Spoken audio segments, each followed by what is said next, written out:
मुट्ठी बांधे जन्म लिया है, हाथ पसारे जाना है। इस धरा का इस धरा पर धरा का धरा रह जाना है। एक नगर में एक धनी व्यक्ति रहता था। वह हर तरह से संपन्न और सुखी जीवन जी रहा था। ईश्वर की कृपा से उसे किसी भी चीज की कमी नहीं थी। उसकी 4 पत्नियां थीं, लेकिन उनमें से वह सबसे अधिक प्रेम अपनी चौथी पत्नी से करता था। उसे कीमती से कीमती उपहार लाकर देता था, उसे हमेशा संवार कर रखता था और उसके साथ अधिकतर समय बिताता था। उसके लिए उसने अपार धन खर्च किया था। वह अपनी तीसरी पत्नी से भी प्रेम करता था, उसे अपनी प्रतिष्ठा का प्रतीक मानता था। जब वह उसके साथ होता तो खुद को सम्मानित महसूस करता था, लेकिन मन ही मन उसे हमेशा यह भय बना रहता था कि उसकी तीसरी पत्नी उसे कभी भी छोड़कर जा सकती है। वह अपनी दूसरी पत्नी से भी बेहद प्यार करता था। दूसरी पत्नी उसकी सच्ची सलाहकार थी। जब भी कोई समस्या आती, वह हमेशा उसके पास जाता और वह समझदारी से उस समस्या का हल कर देती थी और उसे उचित मार्गदर्शन देती थी। लेकिन वह अपनी पहली पत्नी को कभी भी महत्व नहीं देता था, जबकि वह सबसे अधिक ईमानदार थी। निस्वार्थ भाव से उसे प्रेम करती थी, हर सुख दुख में उसका साथ निभाती थी, उसे अच्छे कार्यों के लिए प्रेरित करती थी और बुरे कर्मों से रोकती थी।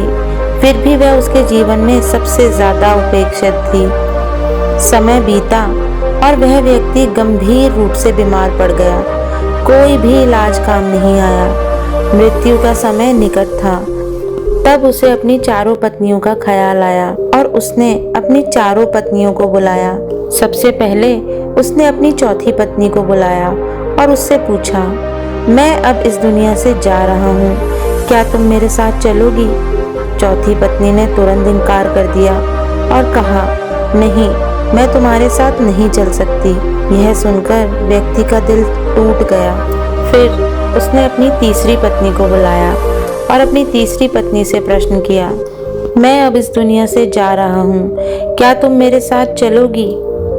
तीसरी पत्नी ने उत्तर दिया, नहीं, तुम्हारी मृत्यु के बाद मैं किसी और की हो जाऊंगी, मैं तुम्हारे साथ नहीं जा सकती।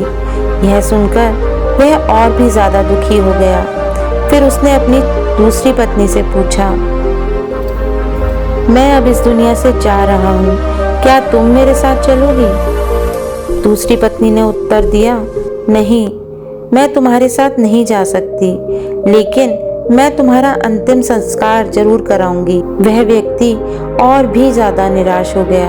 तभी उसकी पहली पत्नी की आवाज आई, मैं तुम्हारे साथ चलूंगी, जहां भी जाओगे मैं तुम्हारा साथ नहीं छोड़ूंगी। यह सुनकर व्यक्ति फपक फपक कर रो पड़ा। वह समझ गया कि उसने जिसे जीवन भर अनदेखा किया, वही उसके साथ रहने वाली थी। दोस्तों, हर इंसान के पास ये 4 पत्नियां होती हैं। चौथी पत्नी हमारा शरीर है, जिसे हम सबसे ज़्यादा अधिक संवारते हैं, सजाते हैं, उसके लिए धन और समय खर्च करते हैं, लेकिन मृत्यु के समय ये हमारा साथ छोड़ देती है। तीसरी पत्नी हमारी संपत्ति, धन और प्रतिष्ठा है, जिसे हम बहुत संजोते हैं, लेकिन मृत्यु के बाद यह किसी और की हो जाती है। दूसरी पत्नी हमारा परिवार और मित्र हैं। वे हमारे अंतिम संस्कार तक तो साथ देते हैं, लेकिन उसके बाद अपनी अपनी जिंदगी में व्यस्त हो जाते हैं। पहली पत्नी हमारी आत्मा है, जिसे हम अनदेखा करते हैं, लेकिन वही हमारे साथ अंत तक जाती है।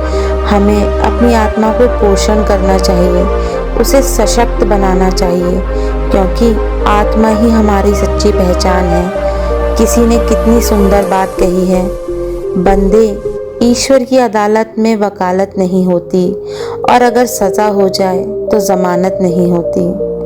अगली बार फिर मिलेंगे, तब तक अपना ख्याल रखें और हमेशा मुस्कुराते रहें।